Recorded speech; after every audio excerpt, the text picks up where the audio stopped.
Quan Colom arriba a Amèrica l'any 1492, la conquesta de les Canàries encara no havia acabat.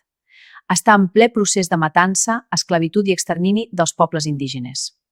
Quan parlem de la conquesta d'Amèrica, gaire ningú recorda una cosa fonamental. Abans d'Amèrica, Espanya ja havia fet un genocidi. I va ser a les Canàries.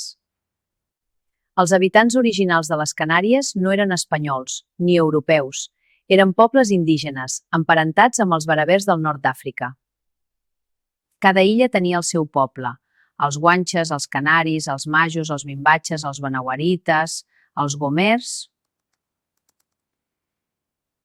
I què se'ls va fer? Exactament el mateix que després es faria a Amèrica. Massacres, esclavitud, deportacions, violacions, conversió forçada, destrucció cultural, robatori de terres. I quan van veure que funcionava, van aplicar el mateix sistema a Amèrica per a escala monstruosa. Per això dic una cosa molt clara. Amèrica no va ser el començament del genocidi, va ser la seva continuació. Abans d'Amèrica, Espanya ja havia exterminat un poble sencer, el de les Canàries.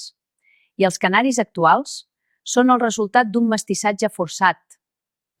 Com conquerir, com esclavitzar, com sotmetre, com evangelitzar per la força, com repoblar amb colons europeus.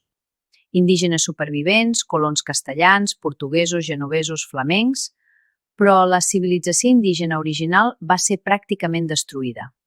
Això no t'ho expliquen a l'escola. Això no surt als llibres oficials, perquè trenca el relat heroic de la conquesta. Però la història no es pot blanquejar, perquè si no reconeixem les Canàries mai entendrem realment què va passar a Amèrica. I ja està bé d'amagar genocidi sota banderes.